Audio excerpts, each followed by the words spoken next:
Welcome to the Underwater Podcast, where we take a deep dive into the world of underwater portrait photography, cinematography, and everything in between.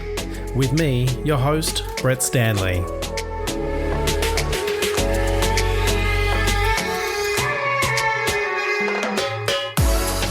In today's episode of the Underwater Podcast, I'm speaking with Rachel Day and Jessica Drew, two underwater models and fantasy costumers that I've had the pleasure of working with over the past few years. Jess and Rachel use their modelling as a distraction from their careers in the video game industry, and they regularly team up with other talented people to create amazingly detailed fantasy photoshoots.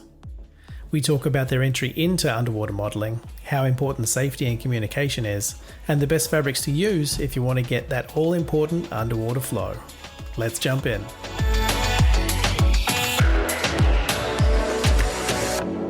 Rachel and Jessica, welcome to the podcast. Thanks for having us. Yeah, this is so wonderful. I love what you're doing with this. It's a lot of fun, and I'm getting to speak to some really awesome people, and I'm learning a lot just from doing this podcast, which is the very selfish reason that I started the whole thing. So we're kind of going through this whole COVID thing, and it's a thread that is going through pretty much every episode I do of this because of, it's affecting everyone pretty worldwide. But my questioning around it is how is it affecting you guys? Because you're creative people, you're in creative industries, not just from modeling and costume making, but you guys have, creative day jobs as well, right? Yeah. Well, working from home has been a huge adjustment, and that's fine. My job is at a computer, but not being able to do the creative stuff I do on the weekends has really sort of tapped out my overall creative energy, even for my working job. So I've had to try to find things to do at home that fulfill that creative need, but I don't know, it's different. I kind of just have to echo Jessica there. I feel like the shift for me now that like my work life and my home life are kind of the same thing. I don't have the separation of, all right, work is over, I've driven home. Now it's time to indulge in my costume making and sewing and fantasizing about the next photo shoot we're going to put together. That separation just isn't there. So the drive is also kind of not there to get to it. It's a really strange creative shift for me right now. I bet, because you're so used to that drive home, like you say, that's kind of when your brain can kind of change and shift gears.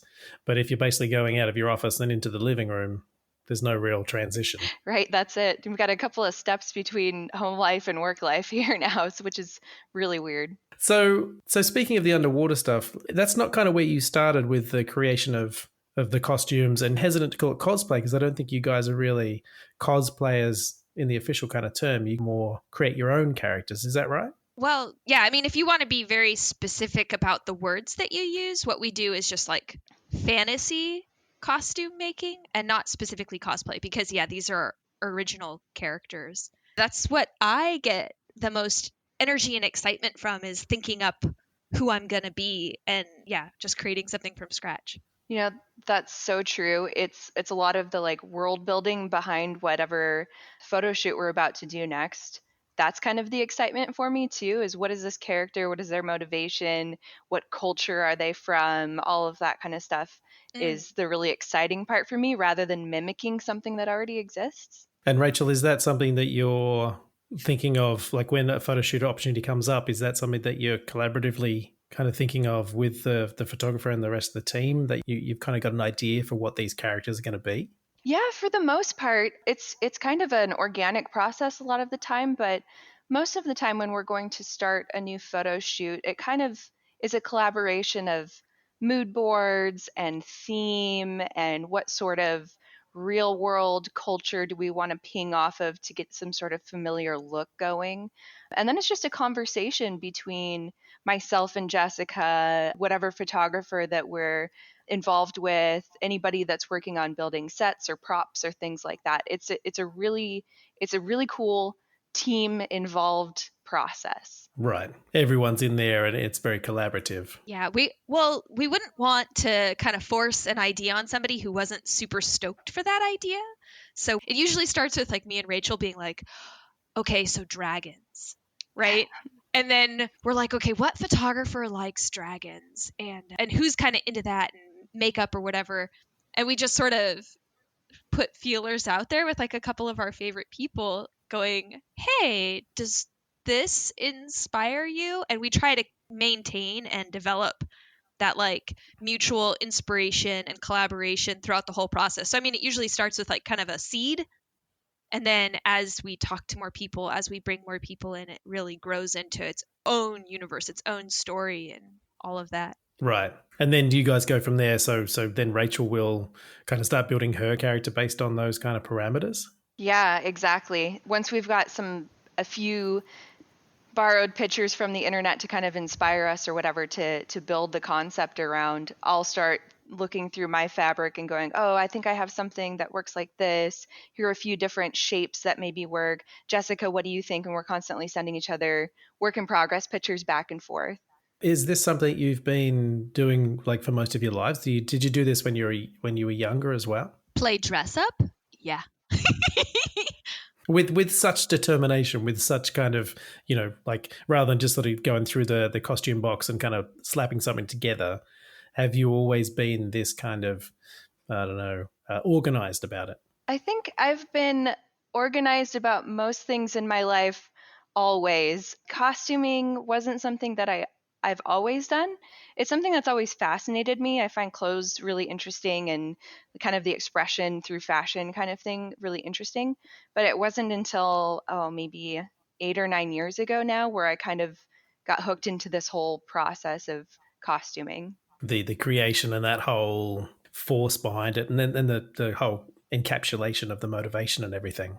Well, like when I was little, I made paper dolls because that's cheap to do, and man, being able to buy fabric wasn't something that I did until I got into college and went to like the Renaissance Fair. And it blew my mind because there were all these people who were making costumes, and I really like learned from scratch little bits after that. And is it the same for you, Rachel? Is it the similar kind of process? A little bit. That's like sewing is something that I learned from my mom at a very young age, but it was always like sew a bag or a pillowcase or something like that. But I wasn't really turned on to like creating full outfits and full fantasies and things like that until my sister-in-law came into my life, and she is still a cosplayer. And that kind of intro into like, yes, I can create characters, and I have this kind of blueprint where I can look and see where some costume designer created Game of Thrones characters or what they wear in their culture. And it was wonderful, and it was a really great start to learning all of that, but it wasn't satisfying me for very long. And it wasn't until I think Jessica and I really started pinging off of each other to create our own fantasies and our own characters and stuff like that I feel like I really came to life in this. So it was more the creation of your own characters that really got you inspired in this whole world of creating costumes and characters. Absolutely. So let's look at how you guys first got into the underwater world. So I think, Jess, maybe your history might be a little bit longer than Rachel's, but what kind of got you into shooting underwater? And was it with the costume stuff, or were you doing something else? The first time I ever did any underwater photo shoot, I hadn't actually been in a pool in like 10 years or so. My ex-boyfriend's new girlfriend was learning underwater photography and was like, I need a model. Can you come with? And I'm still friends with him, and I wanted to be friends with her. And I was like, yeah, no, that sounds like fun. But I was like, oh my gosh, I haven't swam in forever. And I'm kind of a stubborn person. So like I was going to make it work no matter what. And I get there, and it's in Long Beach. It's on the coldest and most rainy day of the year that we've had, like unexpectedly so. This was like, what, April? And it was Bryn, who was learning how to do photo shoots, and Brenda, who was teaching her. And it was a lot of fun, and I had a great time. And it was me and a bunch of other models that were there that day, but I was the only one that could do it.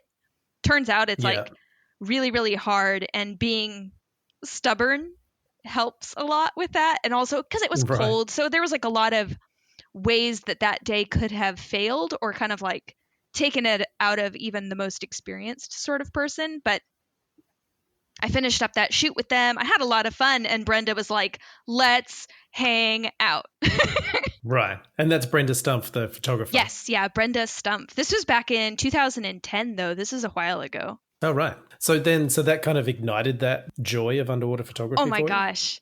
Well, like Brenda and I would just exchange like Facebook messages and texts about like, oh, I have this costume and I think it can go underwater, or oh, I have this fluffy skirt design. Do you want to come over? And we would just like make a point of meeting up and doing all of that. And one of the very like within that year, we went down to the cenotes down in Mexico to shoot. And she had Yeah. brought a bunch of wardrobe and she brought all of this and it was so cool. And shooting in the cenotes was wonderful. But I was like, I can make costumes. I can do some of this stuff. Hold on, let me make some stuff for you. And that's when I started kind of pitching my own ideas to her. And the next time we went to the cenotes, which was maybe a year or so later, she and I had handmade mermaid tails for myself and Oh. another underwater model who I've known for years longer than even underwater photography, Virginia. And so when you got down there with those tails, how was that? Had you swum in a tail before? So so the design I pitched, and this is like me being extremely cruel. A lot of the tail makers hadn't existed back then. And so the whole kind of troubleshooting of mermaid tails hadn't existed. And I was trying to make a koi fish sort of style. So it Mm-hmm. was like a really long fabric fluke. And we could swim in them, but it was like swimming with a parachute behind you. So the tails worked and the pictures turned out great. They're some of my favorite pictures, but they were a lot of energy and effort to swim around in, like very drown worthy. So then if you were going to drown, you wanted to look good doing it. I mean, there are times when you're underwater, like deep in the cenote with, a safety diver watching you. And I was like, yeah, at least there will be pictures of my demise that look amazing. So that's okay. Yeah, that's right. I think that's the underlying ethos for any underwater photography or cinematography. It just makes sure if my last photo makes me look amazing. And so, Rachel, so for you, when did this come for you? I assume it was like a couple of years later. It was actually. So if Jessica was in, did you say 2010? Yeah. If Jessica was in 2010, she looped me into this about 4 years later. So it was 2014 for me. And for me, like, I think Jessica and I had been kind of bouncing back and forth ideas on photo shoots on land for a year or two at this point. Yes. And something came up where I believe it was like Greek gods was the theme for this underwater shoot. And you were like, oh, Rachel's got a whole bunch of Greek outfits. We should do this. And again, this was with Brenda Stumpf. So my first Yeah. experience was in Long Beach, hopping into a pool, rigging I was completely unfamiliar with, dresses, all of that. And I'm with two pros, Jessica and I think Jack. Oh my gosh. And all I could do was sit and like watch you two go under the water for what felt like 10 minutes at a time when it was probably like a minute. And I could barely get my head under the water for like 10 seconds. It was such I think you're so right in saying like it's tenacity and stubbornness that makes a good underwater model. Like you have to force yourself to do something that feels completely unnatural. But by the end of it, like I felt a lot more confident by the end of my like hour in this pool. And so much of it was like, yes, I love this. This is tough, but I love it and I want to do more. And were you like a water person to start with? Like, did you love the water anyway, or was this just something that was like, I'm going to do this because I want to? Well, a little bit that, but I've always been a swimmer. I was a surfer for a long time, so being in the water is completely natural to me. It's an element I feel very comfortable in. It's very peaceful and very dangerous at the same time, but super fun. And I think that's the payoff with underwater is there is this little bit of sense of danger, but when you can pull off something that looks amazing, it just makes everything feel so much more worth it in the end, I think. Jessica and I tell this to all of our friends that want to try this. This is the hardest kind of modeling a person can do that I'm aware of. Yeah, absolutely. There's so much you cannot control underwater that it's just like be prepared to just try and try and try and try. So it's exhausting. Oh my gosh, it's so exhausting. Like I burn so many calories. Yeah, I bet, because you're working so hard, and every time you go under, it's all very intense, and because there's no direction while you're under the water as well, you're basically doing your own thing, and then when you come back up, that's the time when you get to relax and kind of think about what's just happened. Relax is an interesting word to use there because it's usually trying to hold your head above water, like hold on to whatever ladder is over the pool or hold on to a buoy if you're out in the wild or whatever. So you're still like struggling to maintain life while having a moment of like, oh, I'm catching my breath now. Yeah, I use the word relax quite loosely there, I think, just in comparison. Yeah. Absolutely. So Jessica, are you like a water person as well? Did you kind of come up loving the water as well? And this was just a natural progression? I almost drowned when I was little. I think a lot of kids almost drown when they're little. And I definitely wasn't into water. And so I used snorkeling and scuba diving as ways of like kind of overcoming those fears.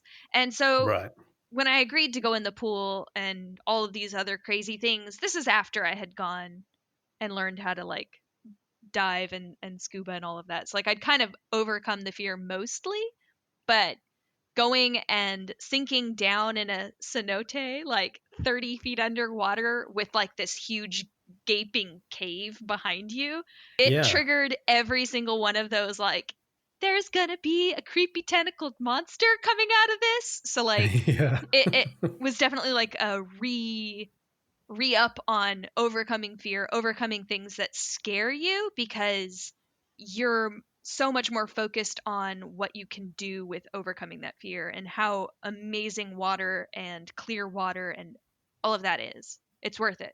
Yeah, definitely. And I think especially as a model, a little bit more extreme, I think, because you're taking a mask off and you're taking the air supply out. So you may not be able to see anything anymore and you just have to trust what's happening and trust the people around you, I guess. Trust is actually such an important thing to acknowledge and recognize with this kind of work. Like, you don't just willy-nilly go out into the ocean with just anyone. And honestly, like, I really hope that my friends that I have drowned with me, like, recognize how much I trust them and hopefully that they trust me to do this sort of thing. Yeah, is it the same for you, Rachel? Is there that sort of trust involved? Oh, absolutely. That's beyond anything. That's the most important part about doing this, is being able to trust the people that you're with. When you're under the water in a giant dress, it could get snagged. Your feet could get tangled. I've had that happen before, and you can't reach the surface, and you need to trust the people around you to be paying attention, to be attentive, to know how to respond very quickly. Without having that trust in the people around you, I would never get into the water. Have you had experiences where you didn't trust the people you were with? No, I would never put myself in that situation. No, I mean, so much about when we're planning this too is talking about our safety plans and what sort of equipment is going to be used, who's going to be outside of the pool, or who's going to be on scuba nearby, getting to know those people just as much as the photographer you're working with. Yeah. I love my safeties. I've been really lucky, though, that the photographers and the safeties and the sets that I've been on have been very professional. And, well, no, sorry. I have one shoot that went horribly, and I try not to talk about it because it frustrates me so much. But yes, I've been on one set where it sucked. And does it frustrate you because it could have been avoided in some way? Well, we had safety divers there on set. The photographer wasn't in the water with me, but the safety divers were just dicking around over on the clear other end of an Olympic-sized swimming pool instead of like watching me, and I was underwater in chainmail. Like, I cannot even express how difficult it was to have to get my own self up to the floaty at the surface of the water when I was a good 15 feet under. So they just didn't have anyone keeping an eye on you at all? 2 safety divers were in the pool with me, and they were not at all there. Like, they needed to have been a hand's distance out of frame of the shot, and they just, it gets my heart racing because it was so frustrating. Like, I had my own safety in my own hands, and so I knew what I could and couldn't do to accomplish what I needed to, but yeah, that was hard. So what sort of production was that? Was it something that was like low budget, or was it a commercial shoot? Or it was one of the few paid shoots that I did, and it's one of the reasons why I very rarely, if ever, take paid work. Right. Because of that side of things, that lack of control over things. Yeah. I think because, I'm there for the paycheck and there's money that it sort of short circuits my own needs. Like I didn't put myself first because I knew that I was hired on to be there and I was trying to do my job well.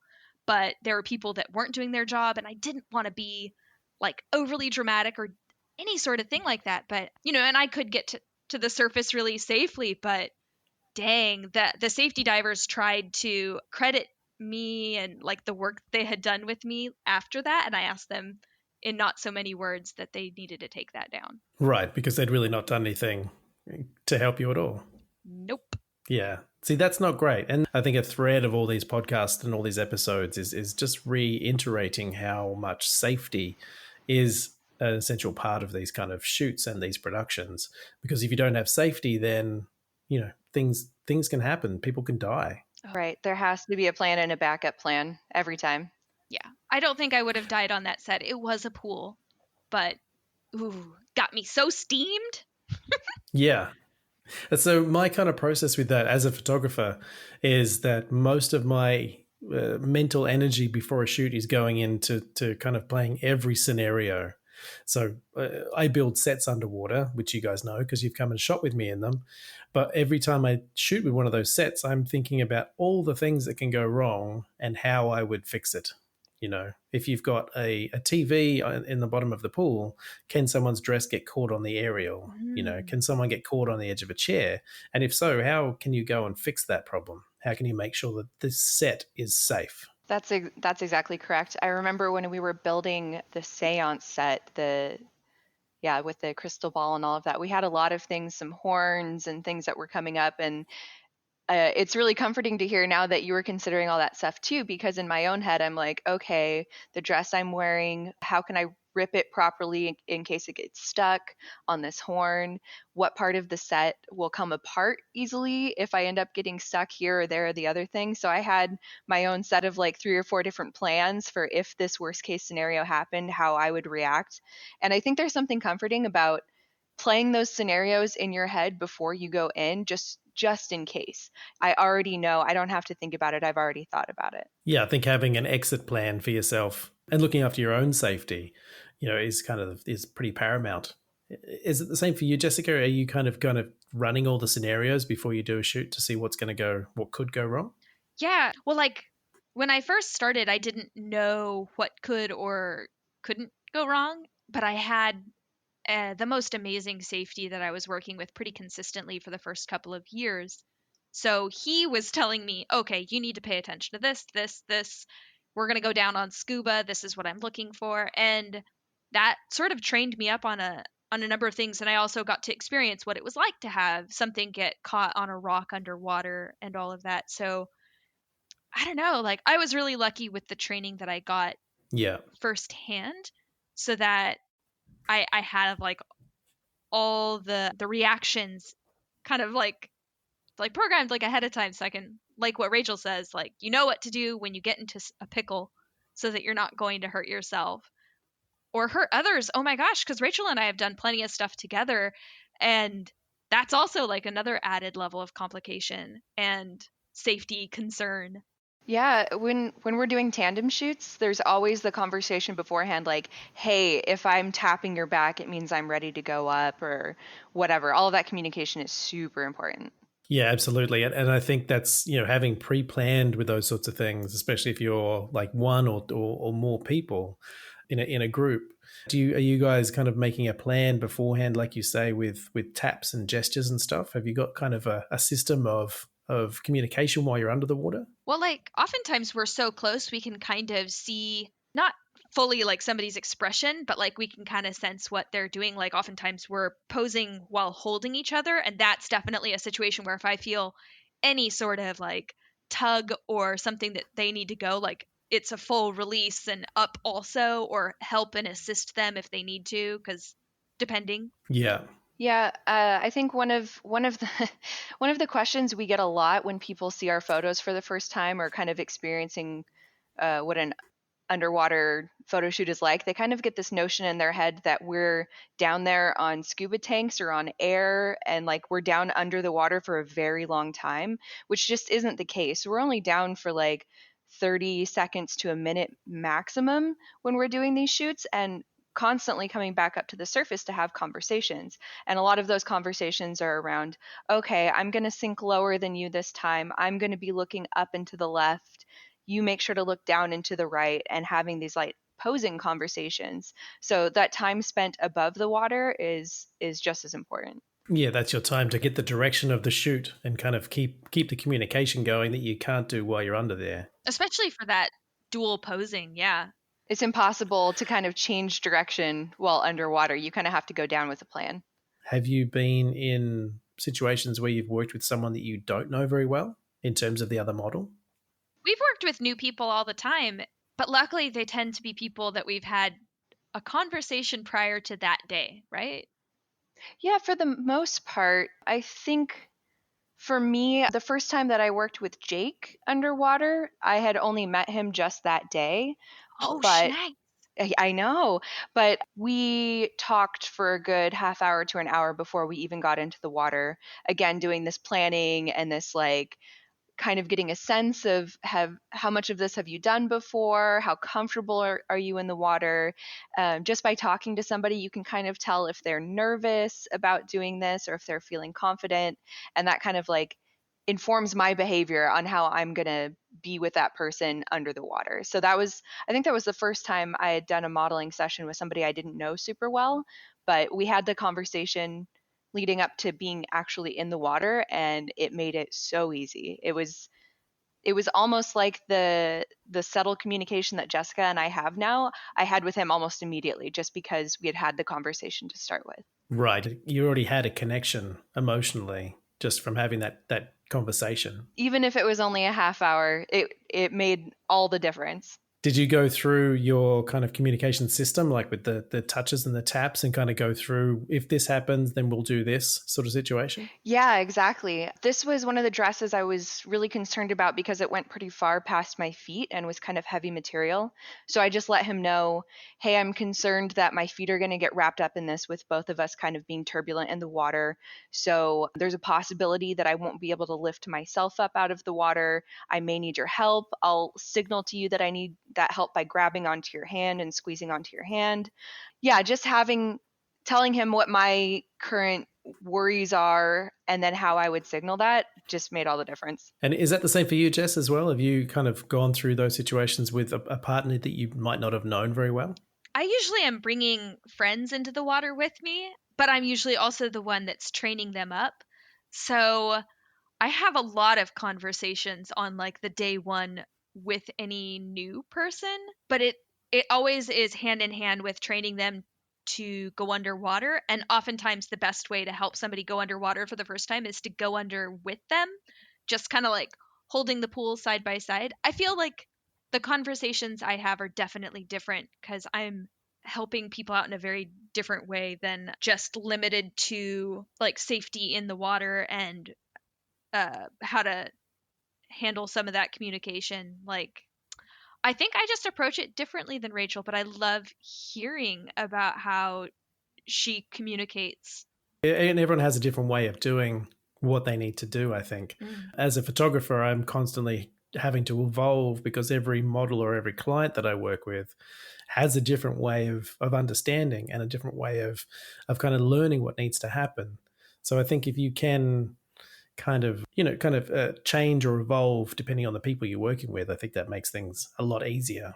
I think that's one of the reasons I really like bringing people that are kind of new to this actually to you, Brett, because you have a very clear way of explaining what your process is, what they can expect as they go underwater, all of that kind of stuff. I think you have a really good way of talking to people that are fresh to this. Oh, thanks. I think a lot of that for me comes from trying to understand it myself.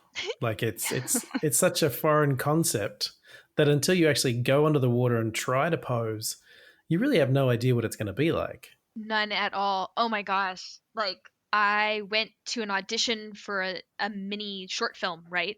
And they're like, it's an out of water audition for an underwater part. And they're like, okay, so we're going to try to give you some direction, but you have to pretend like you're underwater. And I'm like, this is impossible.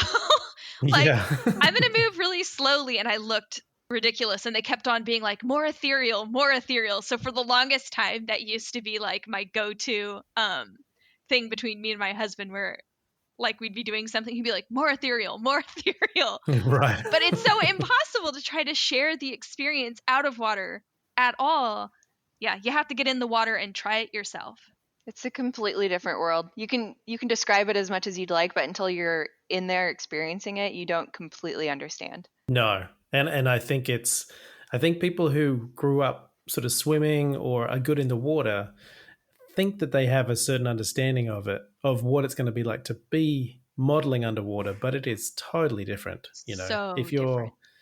you're good in the water, you might be great at swimming from one end of the pool to the other, but you might have your eyes closed, you might be holding your nose, you have no idea what your face is doing. All these things just don't translate. The bubblegum face, the holding your breath. Oh, the blowfish. Yeah, the blowfish, chipmunk. We've got so many words for this look. It's a very common look for new people. Yep. And it's unconscious. Oh, completely. That's another thing that I think being new to underwater modeling, people don't think about. But when you're going underwater, you have to spend so much time regulating your breath and your buoyancy. So you have to do the unnatural thing of letting all of the air in your lung out before you go underwater. So people who are really strong swimmers and all of that are used to keeping as much oxygen as possible in their lungs, which is the complete opposite of what you want when you're modeling. Yeah, absolutely. And it's that kind of counterintuitiveness of going under the water to model that your body is kind of, not your body, but your brain is kind of fighting against these kind of urges. Like to sink underwater, you have to let all your air out. But the first thing that your brain wants you to do when you go under is take a breath.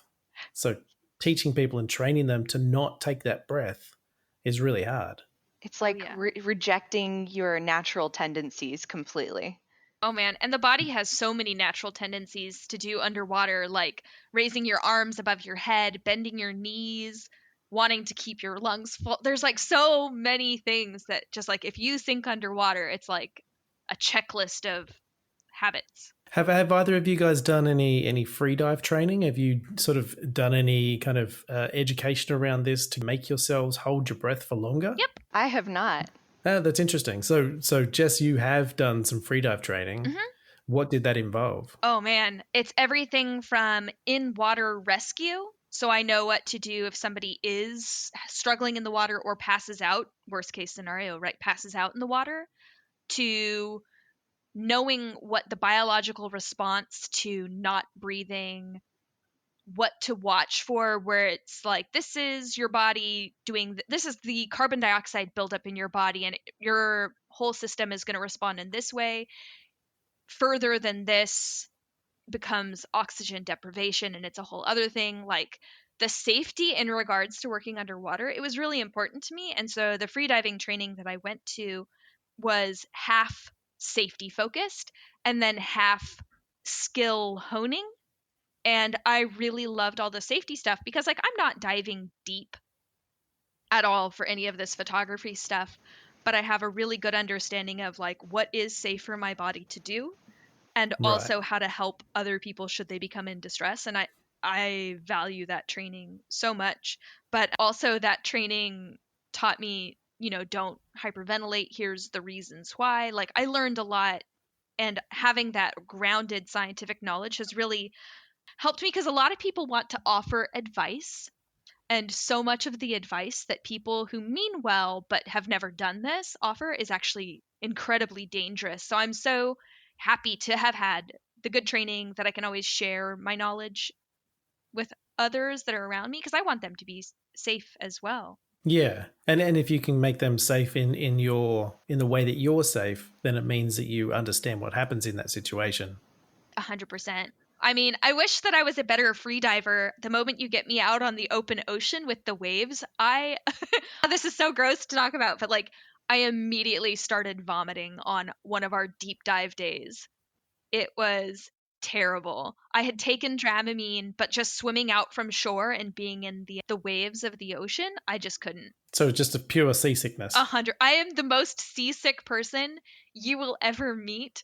And the fact that I'm like, oh, I do mermaid stuff is so like opposite. Yeah. It's so funny because it's exactly the same for me. Jessica and I both have friends that are trying to get us to go out on boats and do other fun oceany things. And we're like, no, we're okay. Even though we spend so much time in water, I get so seasick. It's horrible. It's quite a common thing, actually. And I think, like, for me, I get reasonably seasick as well, which is What? My career is being in the water and on the water. But even speaking to Hannah Fraser, who's Hannah Mermaid, she gets seasick as well. Okay, I feel much less terrible about this whole thing. That's wonderful. I seriously don't fess up. That's amazing. Oh yeah, I mean it's more common than you think, and we just all try and fight through it because it's our job. Yeah, I think so much of it is like, no, I want to be tough. I want to will this feeling away. We're so stubborn about it, but oh man, is it there? I'm amazed because it is about being more stubborn than the elements that you put yourself in. But I'm shocked that you and you guys make me feel so much better. Oh, good. This is group therapy. Yeah, that's been therapeutic. I appreciate that. Yeah. So, Rachel, you haven't done any sort of formal training. How did you get your breath hold to where it is? Because, I mean, from memory, the two of you are really, really well. You're down there for a long time, possibly up to a minute when we're shooting. How are you getting your breath hold to be so long? So Jessica just talked about all of the scientific information that she got while going through courses and things like that. And she's been kind enough to impart all of that onto me. So while I've not done the classes myself, I definitely have a partner in crime that's willing to tell me what she's up to and what she's learned and all of that. So I have the information she has just without the proper training. I should totally do it sometime. I just haven't. But when it comes to like practicing your breath hold and getting a strong breath hold, is kind of two parts for me. One, it's a muscle.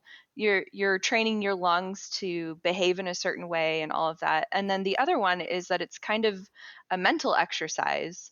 When I'm down there, usually the first 30 seconds or so are just incredibly natural. And it's a lot of like, make sure the dress is straight, make sure the wig's not flying off, like kind of maintenance stuff. And then it turns into, okay, I'm down here and I'm posing and I'm being ethereal or whatever it is. And it becomes a mental exercise. I tell myself, I'm fine. I have enough oxygen in my lungs. I feel completely okay. And just kind of mentally reminding myself that this is a perfectly natural thing and I'm totally fine and I can stay down there for a long time. And it's not until I go, okay, this feeling is starting to change. Maybe it's time to head up to the surface. Then I surface. Right. Yeah. So do you find that your brain is really trying to sabotage you a lot and you've got to try and turn that brain off a little bit by getting lost in the posing and kind of distracting yourself?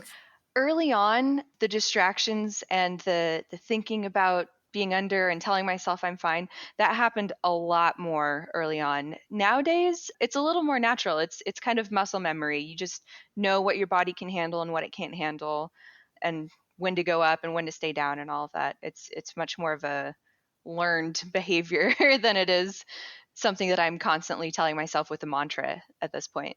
So you've kind of built it into yourself now. It's a lot easier. Yeah, exactly. Do you guys do any kind of physical training outside of the water? Do you do any yoga or anything with the purpose of getting your breath hold longer? I mean, we both work out and stuff just because it's good for you and it feels good. I think the most beneficial thing I could do would be cardio, and don't do it at all. I hate running. I hate it. I hate running. Yeah. I've been anti-cardio for a long time, but not until the last year or so. I've kind of embraced cardio and what it can do for your body and all of that. And I bet it has helped my breath hold. I haven't really considered it being like training for a breath hold, but absolutely, it's got benefits. I think for me, because I've said this before on the podcast, I'm a bigger guy and my breath hold is pretty good, but it's only when I'm static. So I can sit on the bottom of the pool all day. But as soon as you have to make me swim across that pool, my breath hold disappears. Mm. And I think for me, it's got a lot to do with my cardio because I don't do a lot of that. So I think my body's not really very good at burning energy. Yeah. You're burning through your oxygen the moment you start moving. Because, like your breath hold can go for hours and hours, like really, if you're not moving at all. But with those dang dresses or mermaid tails, all the modeling stuff like burns through your oxygen so quickly. Yeah, because it's all creating drag and you're not moving through the water as fast as you normally would. Rachel, you mentioned wigs before. What's it like working with wigs under the water? What sort of considerations do you have to have when working with those? So, part of the reason I like working with wigs underwater is that it's most of the time it's synthetic material that can hold a curl and like keep shape. That's another question I get a lot on my social media. How do you get your hair to look like that? It's because it's plastic. So, Right. yeah, right. I guess people don't consider it when they're first looking at it, which is all part of the illusion, which is wonderful that we can create that kind of illusion. But when you're considering putting a wig under the water, you have to consider how it's going to stay there. So a lot of it is bobby pinning and just getting it. I always braid my natural hair underneath the wig before I put the wig on for underwater so that I have an anchor to pin into to make sure it's going to stay in place. Another thing is like adding a headdress or a crown or something else on top. It looks cool, but it's also kind of functionally helpful for kind of keeping everything in place. You just have more anchor points. And Jessica and I have both sewn crowns and things like that into each other's hair and wigs and like fishing line to get everything to stay in place. It's just securing it and making sure it's going to stay exactly where you want it to stay. Right. What's the thing that's going to pull it off, or why does it have to be so well anchored on? Oh, the second you dive, this is such a thing. When you're wearing a wig, you have to go into the water in a way that your forehead is not leading the way or it will rip the hair right back. So often when I'm wearing a wig, it's always feet first kind of poses, things where I can kind of keep the flow of the water from getting underneath the wig and pushing it up. Yeah, there's a lot of little tips and tricks there for sure. And it's just about kind of sliding under the water slowly and gracefully rather than kind of shoving yourself under. Right, exactly. Yeah, the more turbulent the water, like I don't think people realize this either, but there are like currents and things that happen underneath the water. And the second something kind of whips by and grabs the edge of your wig, it's gone. Oh, yeah. And so what about costumes and fabrics and stuff? So Jess, when you're building or designing an outfit for one of these photo shoots, are you taking that sort of drag and those currents into consideration? Oh, because the drag and the currents are part of what makes fabric look so darn beautiful underwater. Like, I have kind of like my favorite underwater fabrics, and they're all evoking kind of like a different feel, flow, or movement. The number one tippy top favorite fabric is chiffon, and always like a Right. polyester. You want to go cheap because you're going to go for volume, but like chiffon moves and flows beautifully, but also is kind of sheer, so it gets like overlapping tone and you get a lot more depth.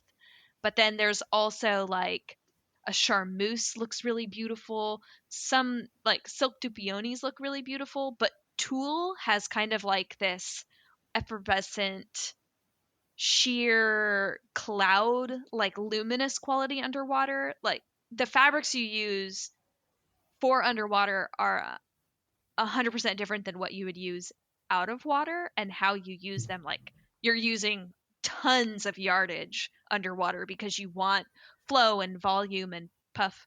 And I mean, the more volume of fabric you add underwater, the more you're going to be held down by it. So that can get kind of spooky or concerning, but the look is the reason you do any of this. So that's what it's all about. And are you choosing fabrics depending on what the character is as well? So say if you're doing a like a Grecian kind of character, are you choosing fabrics that will work with that outfit but also still flow nicely as well? Oh yeah. Like for the Grecian stuff that we've done, yeah, you're going to be using like whites and like how you're pinning and tucking the costume in the first place. What did I use most recently for some Grecian stuff? I had this really nice silk crepe, which was a little bit more opaque because white gets naked really quickly. But yeah, wet t-shirt contest under Yeah. the pool. Yeah, see through. Yeah. But yeah, I mean the costumes that we make, almost everything I make, and probably the same for you too, Rachel, like even if we're shooting it out of water for the first shoot, we make it hoping to put it in the water one day. Oh yeah, every costume I make is like, okay, well I can't use real leather because that'll fall apart in water. Let me find a synthetic material I can use instead. Right. So this is always in the back of your mind now, even if you're not designing stuff specifically for the underwater. Yeah, Always. completely. It's like, make it just a little bit longer. Make it just a little bit more full. Oh, that's a funny thing too about creating costumes for underwater is that I'm constantly making them so I couldn't, if I was wearing these dresses out in the non-water world, I guess the real world, I would be tripping over myself because they're always like a foot or two longer than I am tall just so that they can have the flow in the water. But walking on land, I've got to pin stuff up constantly. It's a little silly trick. So you guys, what you're most well known for is probably the work that you've done with Cheryl Walsh, which is all this very fantastical and generally in pairs, but it's a lot of fabric flowing around. She has this very kind of classic painter kind of look to her work. How does that affect how you guys are posing? Are there things that you're doing for this work to kind of get the fabric to look how it does? Are you picking it up and throwing it, or is someone coming in and rustling that fabric for you? I think the biggest thing that we do is we sink to the bottom of the pool and just kind of bounce. And that, for the most part, gives the fabric and the wig and everything that we're wearing kind of lift and fluffiness. I mean, there's a lot that you do for fabric manipulation, but that's like one of the primary building blocks for good fabric. Yeah, the look that you want is really when you're descending rather than going back up. It's the water is kind of catching the fabric from underneath and creating this like jellyfish like motion with the hair and all of that kind of stuff. It's the going down. So when you're under the water for 30 seconds to a minute or so, you kind of, like Jessica said, you kind of bounce a little bit like, okay, let me go up a little bit and then let it settle so we can get the cool shot, and then go up again and then settle again. There's all sorts of little tricks that you kind of learn to get the shot looking right and the fabric looking right. Often with a long dress, I'll take the fabric in my hands as I'm going down, and when I've reached the bottom of the pool or wherever I'm ready to shoot, I kind of let it go so that there's the moment of weightlessness right before you take the shot. Yeah, all sorts of fun stuff. Yeah, I tend to think of it like either you're on a trampoline or you're on the moon. And when you want to be able to sink to the bottom of that pool, and if you just do a small hop like a moonwalk kind of little hop, and as you go up, everything kind of looks pretty boring. But then as you start to drop again, everything kind of puffs out, and that's the magic moment, is when everything kind of catches the water and flows out. And you kind of have, I don't know, like 2 seconds of that every time you hop up. Yeah, and you want to just create as many of those opportunities as you can while you're under the water. Which is done by having a breath hold that's long enough to give you time to be able to do those sorts of things, right? Right. Yeah, I mean, the shortest breath hold that you can get like a usable picture, and this is usually what I say to calm somebody new down, is like, you just need 15 seconds. That's enough to like sink under, kind of like fuff your hair, and just look. It's all the time that you need for at least one good shot. Well, that's interesting because a lot of my clients are people who have never done this before. They're regular people and they just want to have an underwater photo shoot, and they're worried about their breath hold. And they're sat on the couch and held their breath for 30 seconds, and they were like, "Oh, I did really well." But what I tell them is that I can work with any amount of time that you're under there, so long as you're prepared. If you only have a 5-second breath hold, but it takes you, you can get into the pose in 1 second, then it's great. I only need to take one shot. So it doesn't really need to be long. You just need to be prepared and have thought through what you're going to do when you go under. That's why that communication beforehand, that preparation is so important. Absolutely. And are there things that you would want photographers to know from your point of view? Are there things that if you're working with a new photographer that you either want to get from them or that you would want them to understand about how to get the best out of you? So I think when working with a new photographer, I keep saying this over and over again, but it's so important, is just to have that moment of communication before you both get in the water. When I'm working with someone new, I want to show the idea that I want to get across, or if it's a collaboration piece, what are their thoughts? What kind of emotion are they trying to evoke in creating this photo, because the photos that we're making together really are a collaboration of art. It's my skill in creating a costume and the posing and athletics of modeling underwater, and your skill of creating an image and doing all of the work afterwards. So I want to make sure that whatever photographer I'm working with, we have an aligned vision. Yeah, a lot of that comes in. Here's my source material. Here's something I was thinking of. I think the first time you and I worked together, Brett, was on that Thor. Yeah. Right. So I remember we talked a little bit about the comic and kind of what it meant to me, and the female Thor and the struggle that she's going through in this moment where she takes Mjolnir and becomes the badass and all of that. And what does that image look like in my head, and what kind of emotion does that evoke? And you were kind of sharing your own story of like that comic and all of that. So I felt like we had this understanding of what this moment was going to be like. Yeah. And I remember that day. I remember coming in. I'd never met either of you Oh, that's before. right. It was the first time we shot together.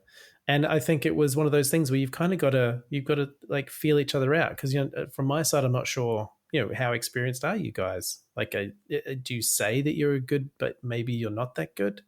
And from your point of view, you're probably feeling me out in terms of, does he even know what he's doing? Is this guy safe? Right. Or there's a lot of effort that goes into it. Is this a waste of my time even? I have no idea. Yeah, because there is a lot of effort that goes into it from both sides. But from a photographer's point of view, a lot of our effort is going to be after the shoot in terms of post-production. But for you guys, it's making these outfits and getting there and doing makeup and getting the wigs on and all that sort of stuff. And then to get in a pool with someone you've never shot with before and realize this might have been a waste of my time is really hard. Whereas as a photographer, if we realize it's a waste of our time, we just won't do any work on it. I feel like you guys are more invested up front than we are. We are, and I think that's why it's so important to have this be for me anyways, it's about the collaboration. Like, I want to make sure you're just as invested in the thing that we're about to create as I am, because I'm putting forward the upfront work, and then like you said, it's on you to do the finishing work, to take it from the point where we meet in the pool. It's now your project. So I want to make sure that it's a shared vision going back and forth. Yeah, mutual inspiration is key to kind of keep that momentum, that like excitement for the thing after the shoot has ended, after the whole big moment has ended, carrying forward without the crowd, without each other in that moment.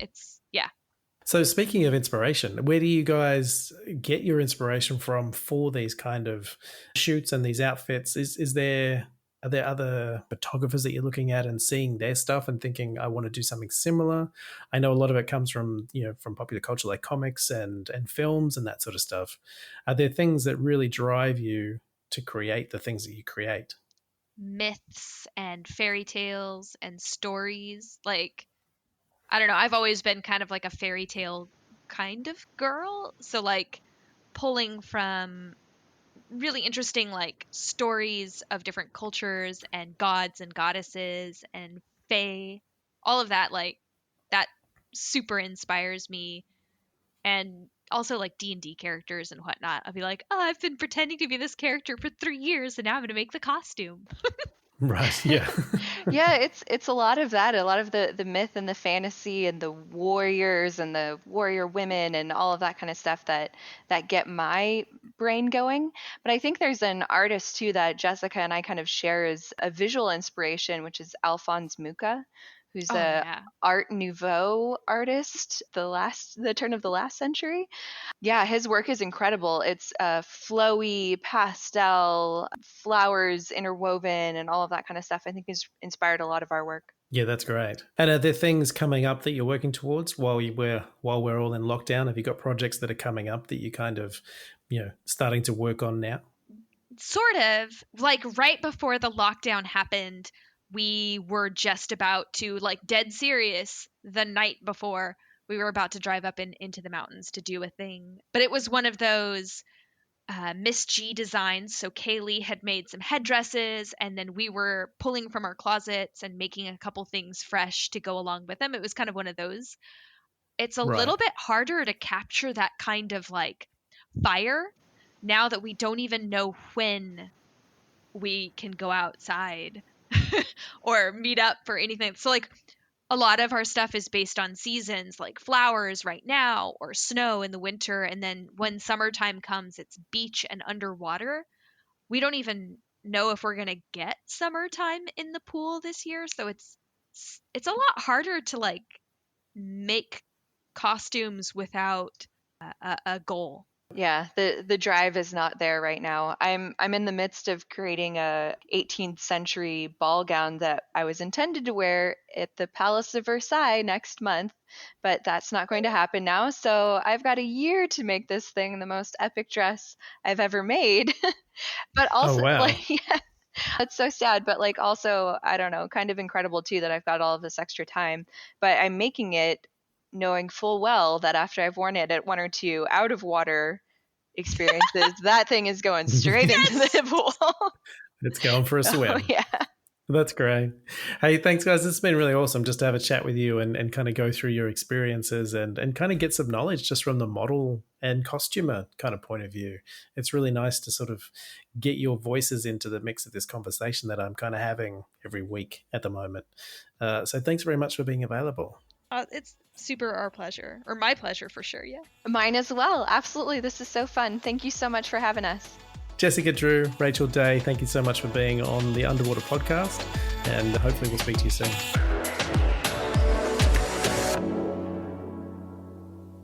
Thanks for listening, everyone. And as always, if you like the podcast, please subscribe. If you'd like to connect with us, you can hit our website at theunderwaterpodcast.com or on Instagram or Facebook. Also, check out our regular live streams on YouTube. Links will be in the show notes. If you'd like to know more about my underwater photography workshops and mentoring, you can find me at brettstanley.com. The Underwater Podcast is presented and produced by me, Brett Stanley, and our music is Neo by Oh Boy. Keep creating, everyone. I'll see you in the water.